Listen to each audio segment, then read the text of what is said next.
Okay. Hey, everybody. I'm Reverend Roy. Woo.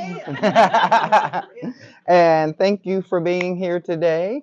Greg and I are co-owners of aromaG, so I enjoyed this day probably the most in the stores when we had this festival. So today we're going to be talking about practical folk magic, folk being of the people, the things they did. And when I was deciding what class to do this year, I always talk about different types of magic every year.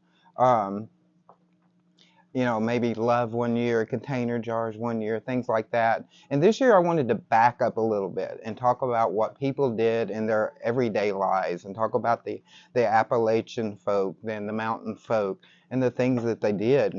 They weren't exactly doing spell work. This was just part of their lives. So when I started researching this, it kind of changed a little bit because I started finding things about the lore, the healing. Um,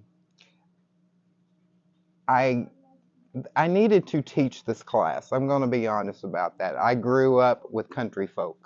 I grew up in the woods, as I used to say. We had to pump in the sunshine because there was no way to bring it in with the well water and the gravel road. I grew up with all that, and this took me back to some of my people and the things that we did when I was a kid. So I probably enjoyed putting this class together more than any other class I've ever put together. So I got a lot of information to offer you today. Couple of little demonstrations I'm going to do.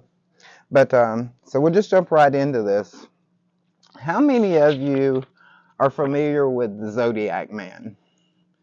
I found this a lot in my research, where it takes the body and divides it up into the Zodiac signs.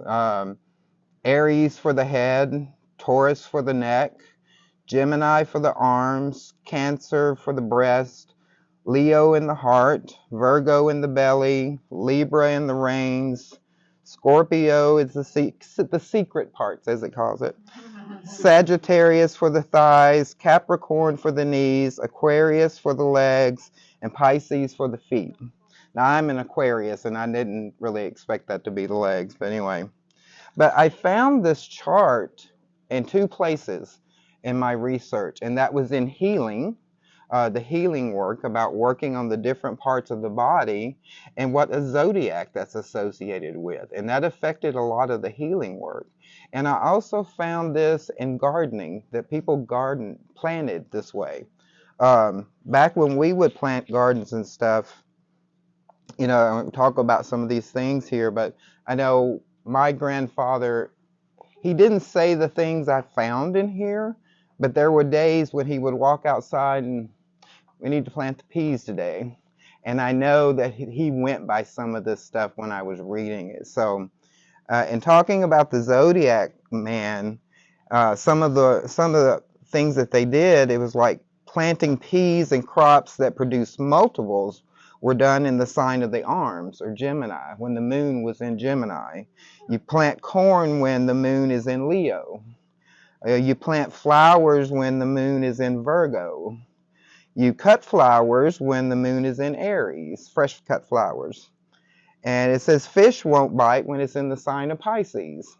I don't know about that. When the moon's in Pisces. So just a lot of interesting things like this affected people's lives, and still do for that group of people. And I know from my own family, we didn't plant anything on the Saturday of Easter weekend. You weren't allowed to plant because that's called Rotten Friday. And it was said that the crops would rot on the vine if you planted them that day. So when you're sowing seeds, if the wind is blowing from the north, they won't sprout.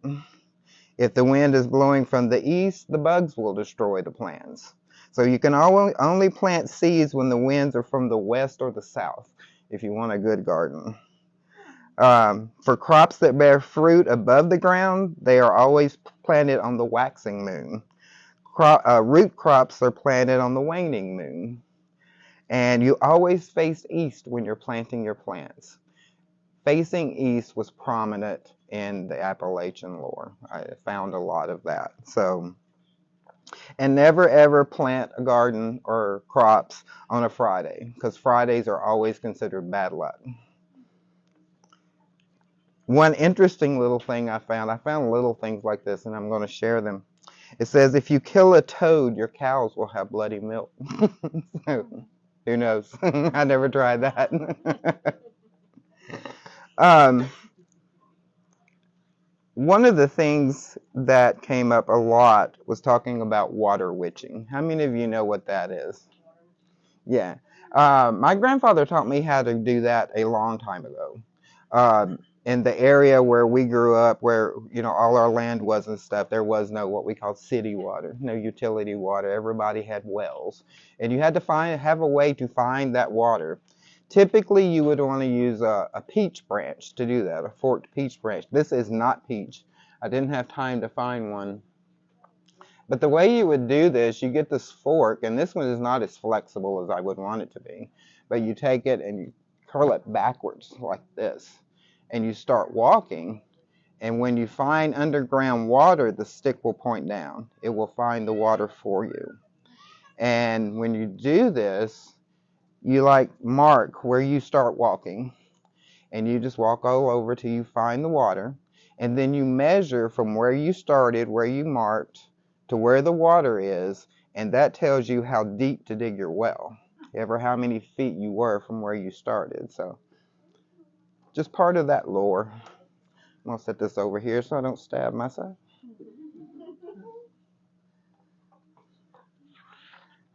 So the most interesting things I found were about healing. I really hadn't even intended to go into healing with this class, but I found too much information. Herbal medicine was big. They used herbs, they used roots, all kinds of plants. Faith healing was very prominent with the Appalachian and the mountain folk. And an interesting part to talk about faith healing is with the Appalachian, with the mountain folk, is they all called themselves Christian. They considered themselves Christian. But they had a very animistic approach to it. God was in the trees. God was in the ground. God was in the stones. God was in the air. There was a spirit. And they worked with that spirit for healing and for planting and so forth. So a little different definition than we use today. Some of the common herbs that they used were corn silk. It's a diuretic, and it was believed to do cures for the urinary tract. It was given to women in childbirth to encourage contractions. I'd never heard that part of corn silk. Pumpkin seeds are considered a powerful anti-worming remedy. Stinging nettle, it's good for itching. Now that's the definition that I got. Stinging nettle will make you itch. It won't get rid of itching. Anemia and gout, any kind of glandular disease. Tobacco for bee and wasp stings. Wasp stings, I grew up with that too. If you got stung by a wasp, wet some tobacco and put it on there and it'll pull out that venom. They had to sacrifice Marlboro. Yeah, they did. Unless they rolled their own. An interesting remedy for congestion, groundhog grease. Cooking your groundhog, taking a couple of tablespoons of that grease, supposed to get rid of congestion. I know we have one too. Poultices were very popular, and I remember my family doing a lot of poultice work. Congestion was popular for doing poultices. Now, the most common uses in the poultices were doing onions and doing camphor. We still do camphor today with Vicks Vapor Rub. That's what camphor is. I was going to do a little demo of that. I did not bring onions to do this. I did not bring camphor to do this. It takes several days to melt the camphor, and I just decided to do the poultice yesterday, so I didn't have time to do that. But if you've never had a poultice, I've done an herb poultice here. And you're going to take a cloth, usually a white cloth. This is not the right kind of cloth. I didn't have what I needed. But you're just going to take a cloth. You can use fresh herbs or you can use dried herbs. It doesn't matter. And you're just going to let them sit in hot water like I've done with this. and make it into a paste. Now, this is a 3-herb for chest congestion, and I did plantain, lemon balm, and mullein. And you would just take the herbs and put it on the cloth, spread it out, kind of till it makes a paste. And then you would just put this poultice just right on the chest. And they would sleep with that all night or lay with that on there all day. If it's a skin condition, there's herbs you could use and you can put them on the skin, you know, itching or something like that. But poultices were very common. And I remember my family using poultices. The reason I said I needed to do this class, I needed those memories again. Getting back to some of that stuff. All right. So a few more interesting little facts about healing. To get rid of a headache, to cure a headache, make a dough out of cornmeal and salt and put it on the side of your head. And that's supposed to pull out the headache out of your head. One we probably don't want to do, hog manure. Rub it on the neck to cure tonsillitis. I've heard it before too. Sheep droppings will cure the measles. Don't know about that. A mixture of camphor and whiskey to treat scrapes and cuts. You know, that would actually work. The whiskey's got the alcohol, you know, to clean it out. Put chimney soot on a cut to stop the bleeding. I don't know how sanitary that is, but I'm sure it will work. Poison ivy, to cure poison ivy. A mixture of buttermilk, vinegar, and salt is supposed to dry it up and cure the skin. Another interesting one, if you like the groundhog grease, polecat grease for chest congestion. Polecat. Skunk grease. Now, I've never cooked a skunk. I don't know. So if you need to determine if a woman is pregnant, rather than a pregnancy test, you rub an egg all over her stomach, and you drop the egg in a pot of cold water. If it sinks, that means she's heavy with pregnancy. If it floats, she's not pregnant. So, to get rid of warts, go to the creek, gather up the same number of stones that you have warts. Put them in a bag, leave them at a crossroads. This is where we're getting into the conjure. Always leave it at the crossroads. And the warts will be transferred to the first person that opens the bag.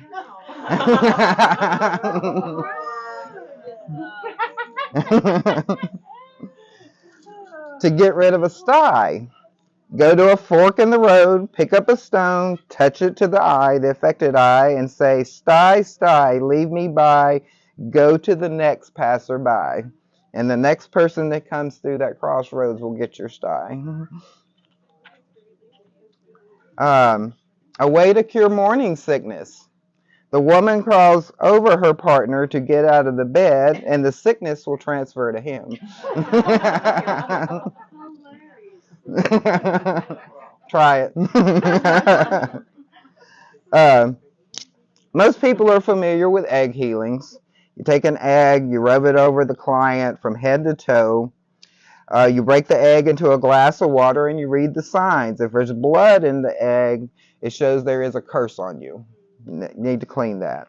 If you see an eye in the egg, that means someone has put the evil eye on you. And if it's murky, it's just a physical illness going on. And you need to work on that further. So have you ever had the fever so bad you get the chills and you shake? They call it the fits. So chills. So the way to get rid of that, wrap your arms around an aspen tree. Where your fingers meet in the back, carve a hole with a pocket knife. Put 3 hairs and a glob of honey in the hole. 3 of your hairs and a glob of honey. And say, aspen tree, I pray to thee. May you shiver and quake instead of me. In the name of the Father, Son, and Holy Spirit. and plug the hole with wood, and your chills will be transferred to the tree. So, transfer, right. In folk healing, transference is very popular. You find a way to transfer that illness to something else. So to cure a toothache, rub the gums of the teeth with a toothpick or a needle until you get some blood. And you wipe the blood on a white fabric. It has to be cut 1 inch by 7 inches. And you go find a tree that has the roots exposed at the ground. And you tie the cloth around the root and you leave without ever looking back. And your toothache will go away as you leave. To stop bleeding of the cut, place some blood into a hole on the tree with some honey and plug the hole. And that will stop the bleeding. This one was interesting. During labor, they used to, all empty vessels, like vases, things like that, all empty vessels in the house had to be turned upside down to prevent the baby from being born breech. It's interesting. Worth a try. Fix a penny head to the bottom of a white taper candle. Put it on the bottom. And anoint with the blessed olive oil. If the person is present, place the tip of the candle in their navel and pray for the disease to be pulled into the candle. Another transference. Hold the candle over their left shoulder to light it. Burn it on a plate covered with tinfoil. When it's finished, have the person spit into the wax, wrap it in the foil, and bury it at the root of a tree at the corner of a crossroads. And that's supposed to cure whatever illness it is they have. Oh, I'm sorry. I purposely did my class later in the day, and now I'm tired and hot. Oh. So for burns, pass your hands over the burn, more faith healing, going away from the person and away from the heart. And I will tell you, as an energy healer, I do that with any kind of healing. I always move away from the heart. You don't want to pull things into the heart. I always move it away. With each pass, say, 3 ladies came from the east, 1 with fire, 2 with frost. Out with the fire and in with the frost. In the name of God the Father, God the Son, God the Holy Spirit, and do this 3 times, and then stay away from any fire until the next sunset. And that's supposed to cure a burn. For rheumatism and arthritis, you carry a walnut in your pocket, in a bag or whatever, and start with a green walnut. And then when it turns black, you get another one, get a new one. The walnut's supposed to pull out the arthritis out of your body. Another healing candle, pass a white candle over the sick person from head to toe 3 times while saying the Lord's Prayer. Set the candle on a plate, let it burn completely, spit on the wax, excuse me, and then bury it at the crossroads to pull out any illnesses that they have.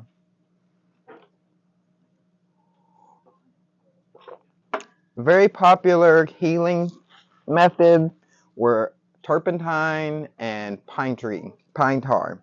I know the turpentine was very popular. My family used it. And it can always be found in any home. Turpentine, you would take that internally with a spoonful of sugar. It's supposed to get rid of colds. You can use it for cuts, backaches, kidney problems, sore throats, rheumatism, pneumonia, toothaches, earaches. So turpentine was very good for healing. It is horrible. It is absolutely horrible to taste. It is horrible to smell. Kerosene was very popular. You know, if I got a cough when I was a kid, croup, you know, that's the first thing they gave me was a tablespoonful of kerosene. Put some sugar in it and take it down. I will say kerosene today is not the same product that we had back then. You wouldn't want that stuff today. So, but they had interesting ways of healing people in the mountains. So now let's talk about, now we've talked about healing, let's talk about death. How many of you know what Decoration Day is? Your family ever celebrate Decoration Day? Oh, wow, not one person. Wow, hey. Well, on my father's side of the family, they did celebrate. Well, they still do. I don't know. celebrate Decoration Day. And they do it on the Saturday of Father's Day weekend. And the whole family meets at the family graveyard. They bring food, of course. You always got to have food. And they have a big picnic setting in the graveyard. And then they go around and clean all the headstones. And that's what they call Decoration Day. You do it once a year to honor the ones that have passed over and clean their graves and have a party. My father's family's kind of wild. And they still do that. The last one I went to was when two of the aunts got in a fight physically and were rolling around on the ground beating each other. So it was always a fun day. They still do. Yeah, exactly. They're all too old for that now, though.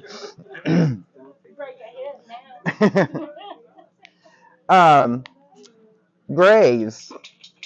Do y'all know that, especially in the South and in the mountains, most all headstones face south and east. You won't find headstones facing north and south. You know, go out to the old cemeteries; they're going to all be like that. I don't know if it's true on new cemeteries or not. But the idea behind that is you bury someone to rise to the east, you know, on Resurrection Day. So even though the headstone is here, it's going to be facing east, that doesn't mean your head is at the headstone.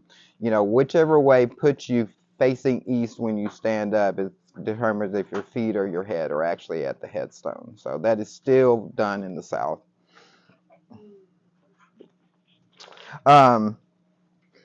When someone died, it used to be customary to stop the clocks in the house. They'd stop all the clocks. And there was really two reasons to do this. One is when a person dies, time stands still for that person. They consider time stands still. And a new period is beginning for them.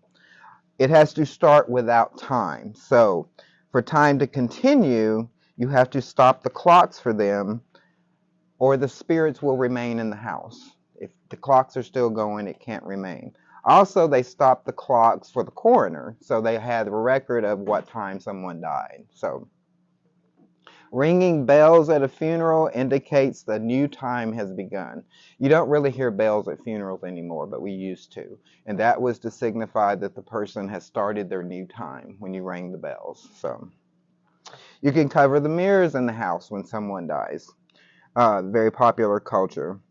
And the reason we would do this, if the spirit of a newly departed sees themselves in the mirror, they get trapped where they are. So you don't want the departed to see themselves in the mirror. That's why you would cover it. Also, it's believed that the first person still in the house, the live person, to see their reflection in the mirror would be the next one to die. So cover the mirrors. If a black dog howls at night, it means the devil is near. He's somewhere in your yard. I've heard that one before. If a white dog, which is also called a ghost dog, comes to your home or follows you home and waits outside, they're waiting for death to enter the house. They're watching for death to come. An interesting one here. If a dog crawls on its belly, dragging its hind legs towards you, it's measuring your grave.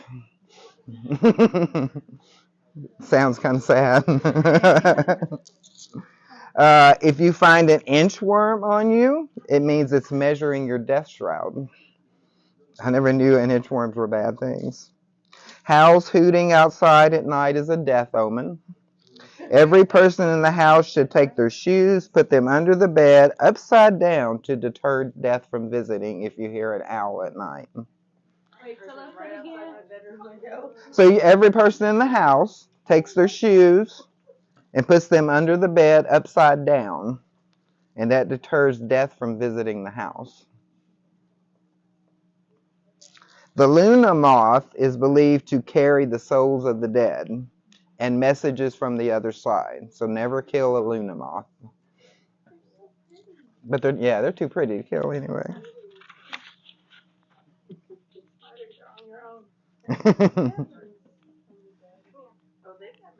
It's believed that People will give messages from the other side. And my own little story here, a few years ago, I had a friend of mine that died in a car wreck. Now, the witch's lair room up here used to be my Reiki treatment room before I moved down the street. And I still had that room when he died. And I was bothered by it that, this was unexpected, just a car wreck, he's gone and all this stuff. The next 3 days in a row, when I came in here in the mornings, there were dimes laying in the floor of my room in there, and that was just, for me, a message to me that said, I'm okay. Here's my dimes. I'm okay. White doves are messages of death. If you see a white dove, this is what was believed. Yeah, white. Mourning doves are a sign of peace. When you hear a hen crow, okay, I'm 59 years old. I've never heard a hen crow, but whatever. Kill her. It's bad luck to let her live. Wow. If a rooster crows at night, someone has already died. So that's your signal. Don't go to bed singing out loud, or you'll die in your sleep. If you step over a dug grave in the graveyard or cemetery, you'll be the next person buried there.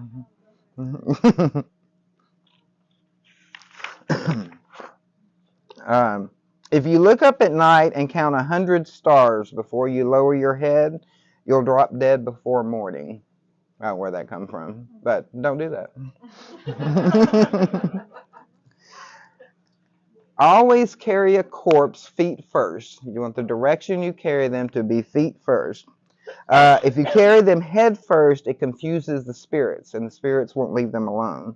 And it's believed the person can raise up and look back and bring someone with them if you're carrying them head first. The exception is you always carry a corpse head first into the church, and that keeps the spirits out because they're confused and won't follow the corpse in. So to dream of a birth or a wedding is a sign of death. I've always heard that. And dreaming of death is a sign of birth. To dream of a living person is dead is a death omen for that person. I don't think I've ever had a dream of somebody being dead. But, Huh? Yeah. Oh, yeah, especially. And if you didn't know the difference, graveyard and cemetery, a graveyard is at a church. That's where the graves are, around a church. Cemetery is like a park for the dead, kind of thing, like we have now. So when we're talking about graveyards, we talk about graveyard dirt. We use that a lot in conjure. You gather from the north for binding, crossing, and hiding. You gather from the south for love or power. You gather from the east to bring someone to you, and gather from the west to send someone away. Typical places to get graveyard dirt: you get it from a lawyer or judge's grave for court work, bankers for money work, artists and musicians for creativity, family graves for ancestor veneration, doctors or nurses for healing. So depending on where you get the dirt, there's different uses for it. You get dirt from the property of an enemy. If you want to get rid of them, mix it with some catnip, magnetic sand, take it to the other side of town to get them to move away, or throw it on a railroad tracks to get them to move far away. Dirt from a riverbank where it's eroding to eat away at something. And you can use that for like addictions and codependency, to eat away at that and get rid of it. Dirt from a fox's den to reveal a thief's identity.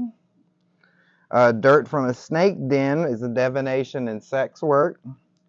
Dirt from a bear's den for protection. There's easier ways to protect yourself. Right? From a tobacco field to protect against evil spirits and for blessings. From a barren field for entity work, to kill sex drives, infertility, to cause a loss of money. That's that barren idea behind it. Dirt from a dirt dauber's nest. You crumble it up. It has a lot of baneful uses. You can use it in hot foot powder, breakup work, or you can use it in money and business because the wasps are known to work. They work their nest. Mix it with grains of paradise and sprinkle it around your business to help a business grow. You can use a wasp nest, basically the same as a dirt dauber, just powder it up, and you can also use it in vinegar jars. And you can get dirt from a rabbit hole for fertility and manifestation. So, all right, so crossing work. To remove a crossing, take one hair from your head, one eyebrow hair, and a nail clipping from your left hand. Put it in a bag, blow on it 7 times, place it at a crossroad you rarely go by. The 9th person to pass that crossroads will receive your crossing and take it away from you. So here we go with the transference again. So to plug up your enemy's life or their bladder, yeah, collect hair or dirt from the property of the person that cursed you. Take it to a pawpaw tree and dig a hole in the wood. Fill the hole with hair and dirt and plug it back up. Drive 3 horseshoe nails into the plug, and the only way to stop this unplug their bladder is to remove the nails when you decide to do that. That sounds very painful. If you think someone is burning a candle on you, I thought this one was kind of cool. Take a small little crock or a handleless pot, just a round pot. Put it in a sink or bathtub under the faucet upside down, facing down. Do this on a Wednesday morning. Let the water drip on the bottom of the crock till Friday night, and this will put their candle out. This will drown their candle. You can take a photo and wrap it face down around a pokeberry root. Bury it where they'll walk across it, and as the photo fades, so will their health. So as the photo goes away, so does their health. You can wrap a white handkerchief around a picture frame, hang it on the wall by driving a knife through it with a photo facing the wall. And when I read this, I just pictured some serial killer scene. You walk into a house and there's all these pictures on the wall with a knife in them. You can turn a photo upside down in a bowl of dry brown rice. Leave it in a dry place to dry up somebody's luck. Take all their luck away from them. To remove a crossing, wash your current clothes with salt and vinegar and burn them. Take the ashes to a crossroads at midnight, scatter them when the wind blows, leaving without looking back, and take a different way home. And that will take a crossing off of you. Yeah. To get someone to move away, take a splinter of lightning-struck wood, place it under their porch steps where they'll walk over it.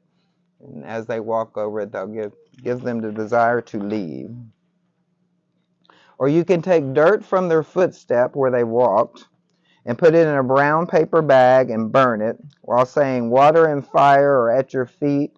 By the voice that chased Adam from the garden, be gone." I like that phrase, the voice that chased Adam from the garden. Take the ashes and mix them with the dirt from their yard. Sprinkle it where they will walk through it. And when you sprinkle it, walk backwards an odd number of steps while saying their name and repeating the above. So, you can also take powder of some dead spiders, mix it with black powder and salt, and sprinkle in an X formation where you know the person will walk over it to make them go away.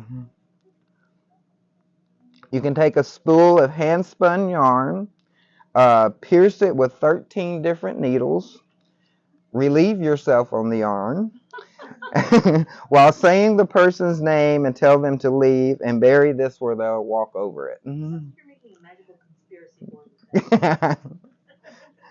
There were things I didn't put in these notes. All right, to stop gossip, take a photo of the person responsible and cut out their eyes so they can't give the eye. Cut out their mouth so they can't speak the eye. Place it in a mason jar and urinate in it while calling their name, praying for their tongue to draw, and for salt and vinegar to be in their mouth. Add 9 pins and needles to the jar. And every day for 9 days, tap a silver spoon on the jar while praying your petition. On the 10th day, bury the jar in a churchyard. That should truly shut somebody up.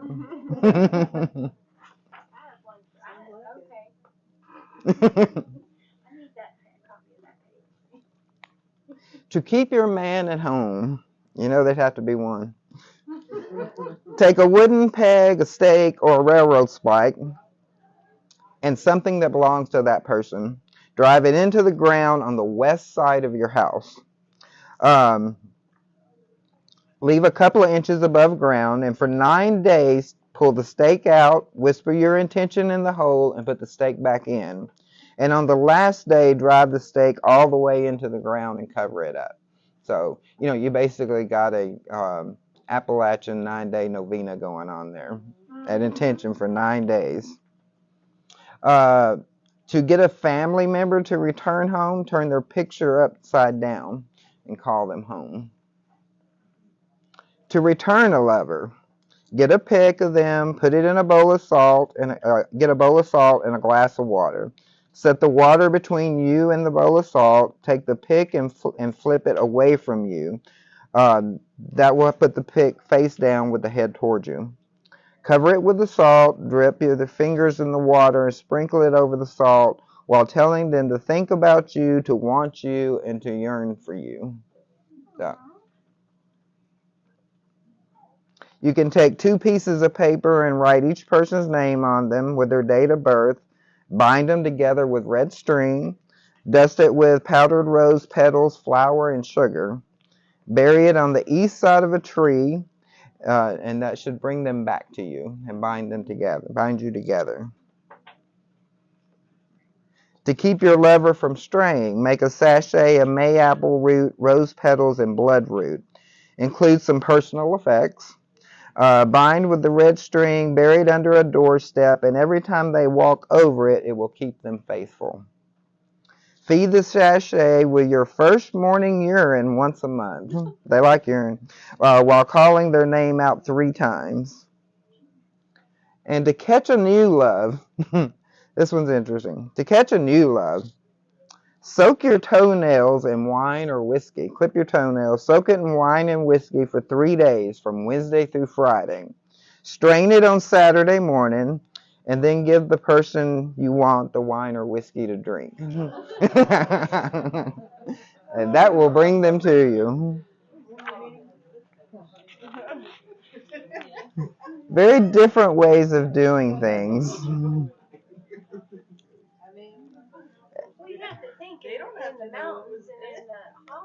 Yeah. People didn't see each other. Right. They didn't have aromaGs to go buy all this stuff. And this is a very strange one. Very strange. To make someone fall in love with you, you take a cloth, shirt, or garment that they have worn. You wet it with your first morning urine for 3 days. You find 2 coupling animals like mating dogs and cover them with the cloth. Then you take it back and you give it to your lover to wear. You can mask the smell with perfume.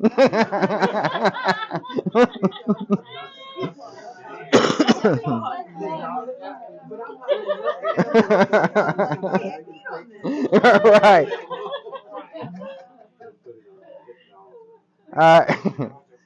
To incite passion in a relationship, hide a turkey bone wrapped and tied in their unwashed garments under the bed. Take a stray hair from their head and one from yours, bundle them in a bag with honeysuckle blooms, sugar, and ground candy, and hang it from the bedpost. I don't know what the ground candy is supposed to do, but okay. Sweeten. All right, and then when we talk about folklore, we're going to hear the word haint. And that's about the only place you hear that word. But the haint is really just an alternative form of haunt, which was used by the African American community, meaning a ghost. In hoodoo belief, it can also be a witch-like creature that chases their victims. So haint blue doors, you see that, to keep away evil spirits. Keep your head covered in the graveyard. It keeps the haints from hopping on your back and taking them home. If you're walking through a graveyard alone, turn your pockets inside out to guard against the haints. You can also turn your hat backwards to keep them away, or spin 3 times in the graveyard to confuse the haints, and they can't follow you home.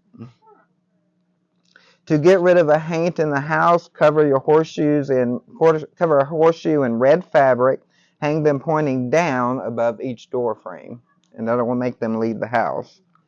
A horseshoe wrapped in tin foil hung above the door will also keep away haints. So with horseshoes pointing up, it keeps haints out and holds good luck. Horseshoes pointing down to get rid of spirits. If you see someone in a dream who has already passed over, they may be giving you a sign of how they are. Now, I will tell you, when I've done medium tarot readings with people, when someone comes through, that's always the first thing they do is tell you how they are on the other side. So if you see them in a dream and they're running around chaotically, it's supposed to mean their soul is not at peace, or they may be in hell. And if they are calm, that means they are at peace on the other side. If a ghost or spirit or haint is chasing you, stop in the middle of a stream and make the sign of the cross, and they won't chase you past the stream. Throw a handful of salt and mustard seed on your doorstep every night. The haints will have to count each grain before they can enter, and that should be enough to keep you safe all night by the time they count each grain of salt and mustard seed. And then finally, wrapping this up, for protection while driving, carry a rabbit's foot or a bag containing 9 yarrow leaves, 3 pennies, and dust from your house. And the dust is supposed to bring you back home. The dust in my house would never let you go. To protect from the evil eye, get red yarn, go to the oldest grave in a cemetery. Walk counterclockwise around it 7 times while wrapping the arm around your left wrist once for every turn while praying the 23rd Psalm. That protects you from the evil eye. To protect you from crossings, carry a sack with a horseshoe nail, ground ivy root, and blessed salt. Sprinkle salt, black pepper, and red pepper in your shoes, or wear a silver dime on your right ankle. Silver dimes were often used for protection. I think they stopped making those in, 64, I think? Yeah, 61 for the silver dollars, too. Yeah. 64, someone stopped using silver. To protect from illness, wear a bag of asafoetida, called devil's dung, salt, and a copper penny. This will not smell good. Promise. This will not smell good. It will protect you from a lot of things. And finally, hang rosemary by your front door to keep thieves out, and under your pillow to keep away nightmares. So, thank you. I don't know how many people are in this room, but I made little goodie bags for everybody. So you're welcome to come up and grab one. There's a little bottle of green rice that I made for abundance. There's a buckeye for good luck, and a little key to unlock doors for you. So